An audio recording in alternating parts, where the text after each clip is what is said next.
त्योहारों में अगर बात की जाए तो बेसन की मिठाइयाँ सभी को बहुत पसंद आती है, लेकिन सभी लोग इसके लड्डू तो बड़े खुशी से बना लेते हैं, लेकिन मिठाई बनाने में हाथ खड़े कर लेते हैं क्योंकि उनको परेशानी होती है कि उनकी मिठाई या तो जमती नहीं है या कड़क हो जाती है। लेकिन अगर आप इस मेजरमेंट से बनाएंगे और हर टिप्स को ध्यान में रखेंगे तो आपकी मिठाई कभी भी ना कड़क होगी और ना ही ऐसा होगा कि जमी नहीं, एकदम परफेक्ट बनकर तैयार होगी। तो चलिए फ्रेंड, बनाना स्टार्ट करें। हेलो फ्रेंड्स, कैसे हैं आप? मैं यही दुआ करती हूँ कि आप लोग बहुत अच्छे होंगे और खुशहाल होंगे। त्योहारों में काम बहुत ही होता है, तो ऐसे में हम सोचते हैं कुछ जल्दी बन जाए और घर में रखे अगर सामान से बन जाए तो बात ही क्या। तो यह मिठाई सिर्फ 3 इंग्रेडिएंट से बनकर तैयार हो जाती है और इस मिठाई के तीनों इंग्रेडिएंट्स आपको घर में रखे मिल जाएंगे। जब आपका मन करे घर से वह सामान उठाइए और फट से बना लीजिए। मुश्किल से 15 से 20 मिनट के अंदर आप यह मिठाई बनाकर खा सकते हैं। सबसे पहले मैंने इस मिठाई को जमाने के लिए एक मोल्ड में बटर पेपर लगाकर ग्रीस कर लिया है और कुछ बादाम भी स्लाइस में काट लिए हैं। अब मैंने ले लिया है आधा कप घी। आधा कप घी से मैं अभी 1 चम्मच घी बचा रही हूँ, पूरा आधा घी नहीं डाल रही हूँ। एक पैन में हमने घी को डाल लिया है और अब हम घी को गर्म कर लेंगे, मेल्ट कर लेंगे। यहाँ पर मैंने गैस की फ्लेम को मीडियम रखा है। इस टाइम पर घी के मेल्ट हो जाने पर मैं डाल रही हूँ 1 कप बेसन। बेसन को छान कर ही ले, जिससे उसमें कुछ भी गार्बेज हो वह निकल जाए। मैंने यह बेसन छान कर रखा था और इसे मीडियम टू लो फ्लेम पर आराम से भून लीजिए, जिससे कि यह जले नहीं। अगर हम यहाँ पर हाई फ्लेम रखेंगे तो हमारा बेसन जल जाएगा। पहले यह थोड़ा थिक लगता है, लेकिन धीरे धीरे यह जैसे भूनता जाएगा ना, ऐसे ही सॉफ्ट होता चला जाएगा और फ्लफी सा भी होता चला जाएगा। देखिए कैसे अभी टाइट सा लग रहा है ना, कि जैसे कि बहुत टाइट सा है, लेकिन देखिए जैसे ही यह भूनता जा रहा है तो कैसे फ्लफी सा हो रहा है। बस हमें इसे तब तक भूनना है जब तक कि घर में खुशबू ना फैल जाए और इसका कलर लाइट गोल्डन ना हो जाए। इसे बस चलाते रहना है और मीडियम टू लो फ्लेम पर भून लेना है। आप चाहे तो बीच बीच में मीडियम फ्लेम भी कर सकते हैं और इसको बस चलाते हुए ही भूनें, जिससे यह कहीं से भी जले नहीं और एक जैसा भुनकर तैयार हो।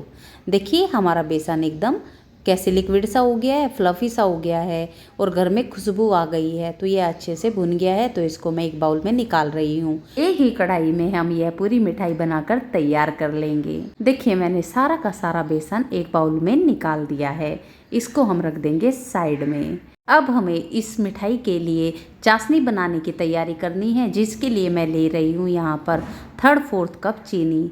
आप चाहे तो यहाँ पर पूरा 1 कप चीनी भी ले सकते हैं अगर आपको ज़्यादा मीठा पसंद है, लेकिन मैं यहाँ 3/4 कप चीनी ले रही हूँ। देखिए मैंने हल्का सा कम लिया है 1 कप से, बहुत ज़्यादा नहीं। अब मैं इसको कढ़ाई में डाल रही हूँ। गैस हमारी ऑन है और इसमें आधा कप डाल रही हूँ पानी। अगर आप 3/4 कप चीनी ले रहे हैं तो आधा कप से हल्का सा कम ही रखें, ज़्यादा नहीं। और इस टाइम पर फ्लेम को आप हाई करके पका सकते हैं और 3 से 4 मिनट में चीनी घुल जाती है और चीनी के घुलने के बाद हमें इसे 4 से 5 मिनट पकाना है, जब तक कि इसमें एक लंबा सा गाढ़ा सा तार ना बन जाए। हमें सिर्फ एक तार ही बनाना है, लेकिन बहुत गाढ़ा सा और लंबा सा तार बनना चाहिए। तो देखिए इसे 4 से 5 मिनट हो गए हैं, तो मैं इसे चेक कर लेती हूँ। देखिए कितना लंबा और मोटा सा तार बना है ना, एक तार लेकिन बहुत लंबा सा खींच रहा है। तो इस टाइम पर हम इसमें डाल देंगे बेसन।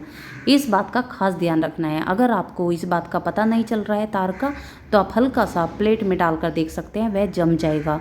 तो इसका मतलब यह चाशनी एकदम तैयार है। हमें बहुत ज़्यादा नहीं पकानी है, एक मोटा तार तक की यह चाशनी बनानी है। और उसके बाद जब मोटा सा तार हो जाए तो बेसन मिला दे और इसको पकाए 4 से 5 मिनट।